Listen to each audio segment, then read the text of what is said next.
Gentlemen, a round of applause for Mr. Ryan Grant.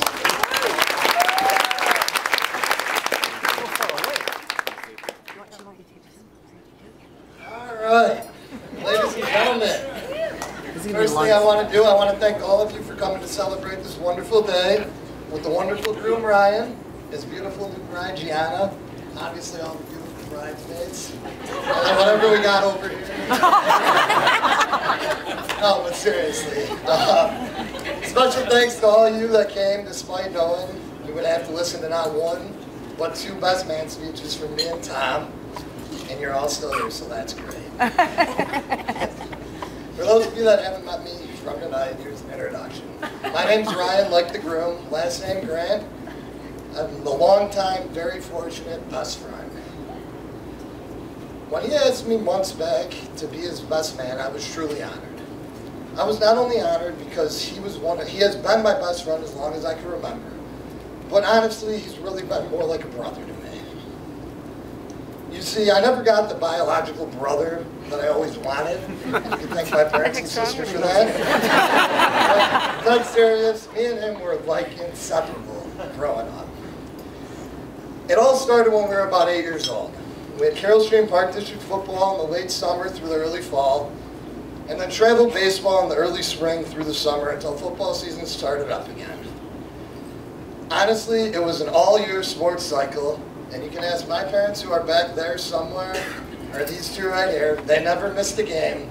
They were at everything and our biggest supporters. Through all the sports, me and this guy, we started to get closer and closer, each and every year. And in 5th grade, we ended up being in the same class. I wasn't a part of that 6th grade mess he was talking about, but in 5th grade, it was me and him, and we weren't class clowns, but we had a good time. It was heaven for us. As far as our teacher, I know Mr. Vanelli remembers this, Ms. Dunphy. Gianna, you could probably imagine having me and him in the same class. Poor girl. 6th grade, I wasn't in that class, unfortunately, but we were still in the same school. We were continuing to grow as good friends, still playing sports together all year round. Unfortunately for us, towards the end of 6th grade, we found out we would not attend the same junior high. It didn't seem fair that the junior high was being split to 2, and with our luck, we were going to each have to go our separate ways.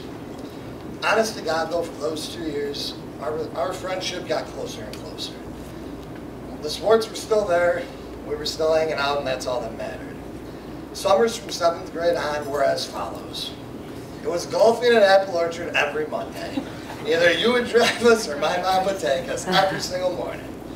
We'd hit the pool after, have a baseball game at night, and probably a sleepover to follow. I know, it's a tough life. This was the point, though, honestly, that our friendship was turning into a brotherhood. He was at our house every single day. I mean, he had his own toothbrush, contact solution, and towel in my bathroom at all times. And if he didn't, you would wonder where it was. He would ask my mom, you know, are you doing the laundry? Where's my towel? Where's my bar of soap? He had everything. He had his own bed. He could have had his own bedroom. We chose not to. Here's what we'd do. We'd get the guest bed. We'd drag it across the entire upstairs, into my room, plop the mattress down next to my bed, and we'd talk until the sun came up about anything and everything. Keep in mind, I had a queen-size bed. I just never shared with him. Well, we're glad. I'm in a couple In all honesty, though, those conversations, they changed. You know, when we were 10 years old, they're about video games. 12 years old, they're about sports. 14 years old, it's about girls. I remember one time we were probably 16 or 17. He looked at me. We're laying in our separate beds. Honest to God, he goes, how old do you think you'll be when you get married? Do you think you know who you're going to marry? I looked at him, I'm like, we don't know the girls yet. And I'll be 25. Wait, I'm going to be 26 in November. I was way off. Tinge was off too, though. He looked at me, kind of like a deer in headlights. I go, Ryan, what? Well, how old do you think you're going to be? I know he told Gianna this, so it's good to say. He looks at me, he goes, we haven't met the lucky ladies yet, will be at least 30 when I pop the question. Ryan popped the question, in quotes again, at age 23. He's currently 24. He'll be 24 when he goes on his honeymoon. He won't be 25 until August, so he's way out of the race. Once high school started to come around, we started to get older, those sleepovers started to turn into prison sentences. My parents always had a curfew. We probably should have stayed by you guys more often. Ryan's the youngest of 3. I'm the oldest. I had strict parents. We're always at our house.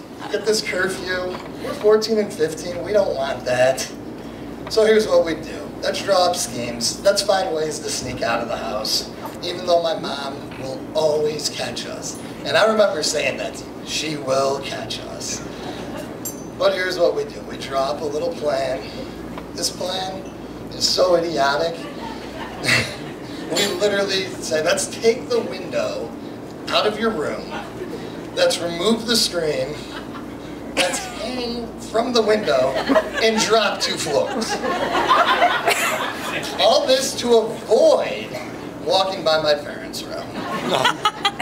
We came to our senses, we're educated. After about another half hour discussing, we decided, let's just throw our shoes out the window, and if and when we get there, we'll put them on outside. Another half hour goes by, let's go for it.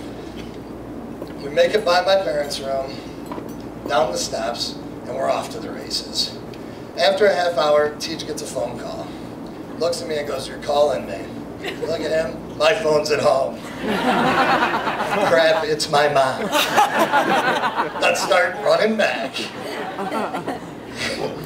We get home, Mrs. Grant decides to lock us out. Now the talk is, where are we gonna sleep? She lets us back in. We may have gotten grounded. She would probably let us have a sleepover the next weekend. I honestly don't even remember. But I came home the next week from school, and she was installing an alarm system. As if we lived on the south side of Chicago. Every time, to this day still, that a door opens in my house, throughout the house, you hear sensor 1, front door, open. And it will always remind me of that. Throughout high school, me and Ryan remained inseparable. Everyone at GBN knew us as Grant and Teach, and yeah, it's our last name, but I truly think it was more because if you said Ryan, we would both look because we were always with each other. We definitely thought we were the coolest things on the planet. Most 16-year-old and 17-year-old kids do, but we took it to a different level.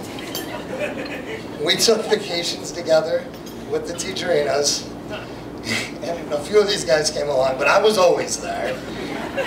But we went to the Cayman Islands, Vegas, and Cancun with Mr. and Mrs. T. Probably not wise to take us there at that age, not wise to let us go, Mom and Dad, but we had a blast. We would take shorter trips with my family for weekends to the Dells, to Galena, places like that. We were co-captains of the baseball team our senior year together and had a million great college-like memories before we even left high school. Over those high school years, I got to see my great friend turn into a young man, and then we had to go our separate ways in college. Saying bye to a lot of these guys was hard. But saying bye to him was probably the hardest thing I ever did. I was the first to leave because I had to get to football camp before school started. It wasn't easy, but I knew we'd be back. Every break we got to come home, it was like things never changed. Ryan and I always remained best friends. Middle school, grade school, high school, college, we always remained best friends. While we were in college, I went to visit a few of these guys a couple times. I went down to Wesleyan once, bad night. I picked them up a couple times when we visited Bros and Volpe, more bad nights. But what a great time, more and more memories. Now while I was in college, I had some bad nights of my own. It took me 5 years to graduate.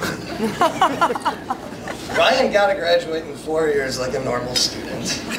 What this all meant is when he met beautiful Gianna, I wasn't there. I don't know a lot about that, them starting because I was still in Wisconsin and so rarely home from school. When I first came back over that spring break and met Gianna, you could tell right from the get-go that that same kid that once told me 30 years old before he pops the question had literally met his match. As I graduated, I moved back home and got to know G more and more. It was then I found out why Ryan fell in love with her. Simply put, she doesn't really have any flaws. She is an amazing girl who is very outgoing with a great head on her shoulders and a wonderful personality. She will be a great wife and friend to my best friend and a great mother to their kids someday. She comes from an amazing family, and in all honesty, that is a huge plus, and I know that from my past experiences, and the Gattos are great as well. And oh yeah, it doesn't hurt how beautiful she is, especially today. Marriage isn't about finding someone you can live with, it's about finding someone you can't live without. I know for a fact that Ryan and Gianna have found that person in one another. I know this because Gianna has done something that I never thought was possible. She has made Ryan, who has always been one of the greatest guys I've known, into an even better person than he ever has been before. He has always been like a brother to me and a second son to my parents, so welcome to the Grant family as well. Now if everyone would raise their glass in the air for a toast. To Ryan and Gianna Tijerina, I wish you guys nothing but many years of happiness.